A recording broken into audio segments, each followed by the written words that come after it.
today and listen what I'm going to talk about. Anyway, I am Jester Religian, under from Team Onyx family. Kaway-kaway kayo dyan. Before I'm going to start, I'm a simple guy with a hidden institution.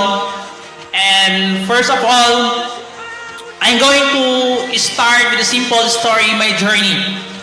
Way back before when I started my journey for expanding the business in Africa, I searched for how I can do the marketing tools, how I can expand, how I can communicate, how can I build leaders under my organizations.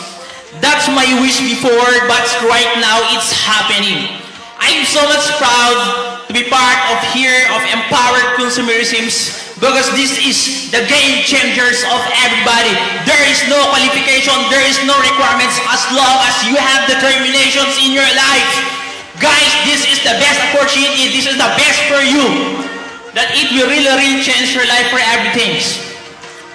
To all of our family, Warhouse Nations Africa, Warhouse Nation Philippines, I'm here to presenting our success. This is our journey, this is our team. And I would like to congratulate to all of you, Upline Tomas, Upline Precious Capinto, Upline Marvin, Upline Bongani Mekanya in Eswatini, and Upline Bruce Capute from Malawi. Guys, this is our family, this is our nations. I know that you are struggling right now. I know that you are experiencing many rejections. I know that you are experiencing these frustrations. I know that you are hungry for your success.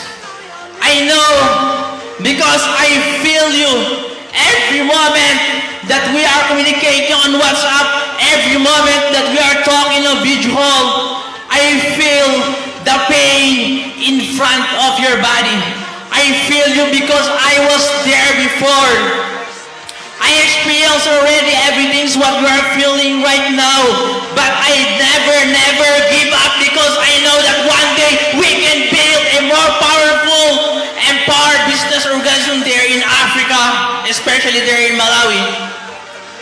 Guys, I'm so much blessed, I'm so much happy for our success because right now our visions are really happening right now.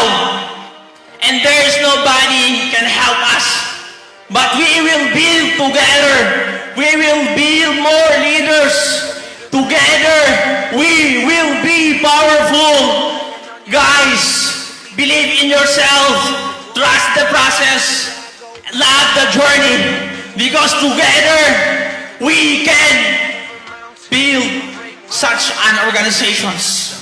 We are unique.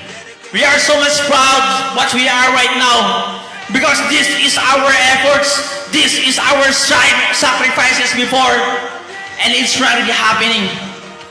Guys, I encourage each every one of you that don't ever give up in your dreams. Remember why you start the business. Remember the reason why you join. 5 years from now, you are very different.